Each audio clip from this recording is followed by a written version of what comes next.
We're in the county of Sutherland and our postcard today is Highland Sports.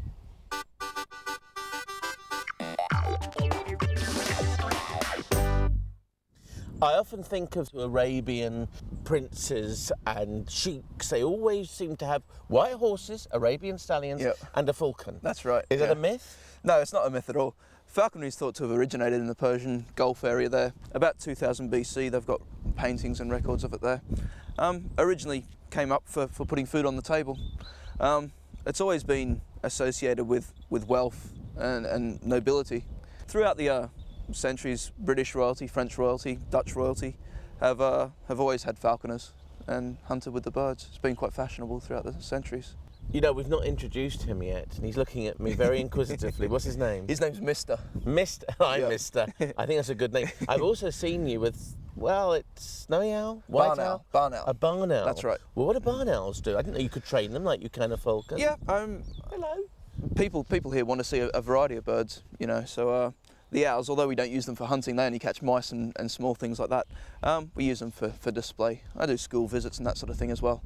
And the kids always enjoy seeing the barn owls and that sort of thing. It's an important part of British nature. That's right. Yeah. That's right. And it's good to see all this. Now, Postcards is all about British heritage and culture and all those things that happen around us, but we don't know is there.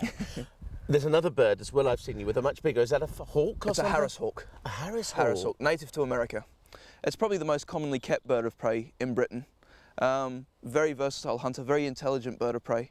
They were only really discovered from a falconry point of view 40 or 50 years ago, and they were imported, and now they're captive bred. All the birds we have in Britain used for falconry are captive bred. It's a legal requirement. The Harris hawks they're probably one of the most versatile hunting birds around.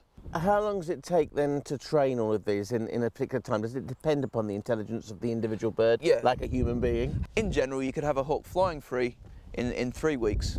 But you got to remember, because it's captive bred, it's learning to fly at the same time. You can have it doing well in about 6 months. And what is the most commonly asked for thing by the people who you're doing your displays for? Do you ever lose them? Do they ever not come back? There's not much trust out there, I can tell you that much. There's not much trust out there. So do you ever lose them? Do they ever come back? I've never lost a bird. It's not to say it can't happen. There's always a risk every time you let the bird go. But no, in 14 years I've never lost one. Well, there you are. So if you come up here and you speak to Andrew, please do not ask him that question again, because you know the answer. And your accent, they must ask you that as well. That's another commonly. They're probably thinking out there, but he doesn't sound very Scottish. No, I'm originally from Australia. Yeah, what part? Sydney. So you're from Sydney? Yep. Falconry is illegal in Australia. So you came over here? That's for falconry. Okay, you're over here in Scotland, as they would say in Victorian times, at Skibo, North Britain, and you're now doing the thing that you love doing. That's right. And well, thanks for joining us. No problem at all, it's been a pleasure. Long may you do what you want to be doing. Thank you very much. And long may your bird stay on your glove. That's right. He's cute, isn't he? Yeah, he's Every good. time I lift a finger, he's inquisitive. He's like that, He's only young, so he's very, very inquisitive. He's fantastic. Yeah. You've scored a first here, because I'm not so keen on flappy birds. He hasn't flapped. No. And I tell you what, very majestic, very regal. Certainly not disappointed me at all. A really, really cute animal in more ways than one. Thank you very much.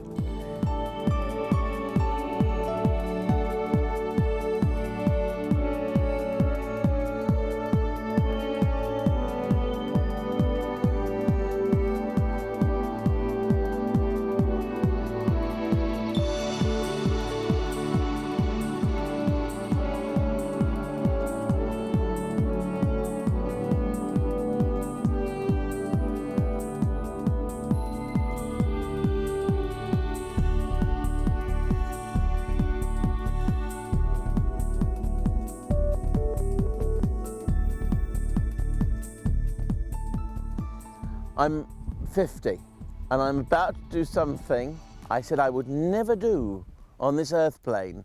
My father does it, my brother does it sometimes, my Uncle Jim does it a lot, my Uncle Bill does it frequently, and as for my uncle, well, let's put it like this, my whole family tend to do it apart from me. What am I about to do? I'm about to take my very first lesson in golf. Hi Dave. Russell, how are you? A golf virgin. A golf virgin. Can you help me with this? Certainly. Just take us through it, however you would do it, because you've been a pro all your life. 21 years. 21 years, and now here you are, come to Sutherland to teach everyone how to do it. So what do I have to do? What we're going to do today, go through 5 very basic fundamentals. First of all, aiming the club. We try and have the leading edge of the club here at right angles to the target. Okay, I've lined up the ball with the green line going in the direction I want it to be hit. Club head like so, feet about shoulder width apart and parallel to that line. So basically you're standing on a railway track. Feet on one line, club head and ball on the other. The hands come on, the left hand, the thumb is slightly to the right of centre, and the V that's formed between the forefinger and thumb points up between your right shoulder and your chin. Gosh. It's a lot to remember. But I'll put your hands on for you, it'll make it a bit easier. The right hand comes on from underneath. Okay? And that's give you a better grip. Gives you a better presumably. grip, gives you a bit more control.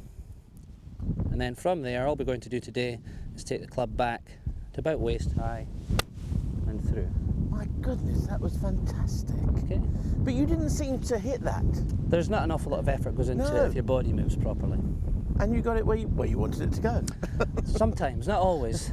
That's really good. Now it's your turn. So is there a state of mind I've got to get myself into for this as well? You want to try and relax as much as possible. Right, not be all... Don't get too tense. Try and keep Right. the club nice and soft in the hands. I like to think of the club being held as if you were holding a bird. You don't want to kill it. Right, You know? right. So nice and soft. So if Okey-doke. you stand with your feet together, All together? yeah, and I'll Right. take you through it. Okay. So we start off with the club head on the Right. ground like so, Yeah. and we're trying to hit the middle of the ball with the middle of the club. Okay. Okay.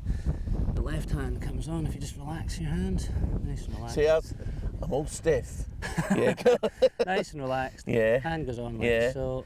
Yeah. Just wait a second. Don't try and grip. Right? No. Just gripping the fingers. Right. Like so. And there you can see 2 knuckles here. Yeah. The V that's formed between the forefinger and Going thumb up to here. going up to there. Yeah. Right hand comes from underneath. Now you'd probably be better interlocking because you've Yeah, quite I've got small tiny yeah. hands. Like so. Just bring that around. Alright, now the left thumb's fitted into that fatty part of the right hand. Another V formed here, again, Right. up towards the right An shoulder. interlocking just An there. interlocking grip. Okay, now Yeah. from there, to say if you're getting a sore back, we'll just bring the club up. Now if you move your left foot about 3 or 4 inches to the left, Like that. that's about a foot. Oh, is it? That's right, yeah. We all like to exaggerate as men, don't we? And your right foot about 4 or 5 inches to the Like right. that? A little bit more with the right foot. Okay. Okay, that's good. Yeah. Now, the posture is vital in golf. Oh my okay? God, I've got a terrible posture. So, Yeah. what we're trying to do from here, bend the knees slightly, Like that. a bit more, and then push your bottom backwards. So you're going to push Like out, that. then bring the arms down, like so. Last time I looked like this, I was in pantomime as That's it. Dame, making my major That's it. entrance. Right. Right. Okay, you can just get your weight onto the balls of your feet. Right. That's it. That's okay, not bad at all. Right, now, Gosh. from there, one thing to remember in golf is we don't try and lift the ball. Right. Okay, so you don't want to get the feeling of trying to lift the ball up with your right hand. Right. If you do that, you'll just hit it along the ground. So we're trying to keep the hands nice and constant there. A shoulder turn back to about here. Okay, try and keep the Right. arms extended. Okay. Don't bend your right arm quite so much. That's it. Turn to there. Keep the eye on the ball. Pull down. Hit through. Right. And you've done the perfect move through there. You've actually turned to watch where it's going. The curse of the amateur golfer is keeping their head down too long. Right. Okay, so Oh, knees God. bent, and Yeah. let's see what you can do. So I just come round Yeah. like that. Yeah. Now there, you followed the club into the Right. backswing. Watch the ball in the backswing. Okay. Oh, so don't look at the club. This might be a good time to move the camera.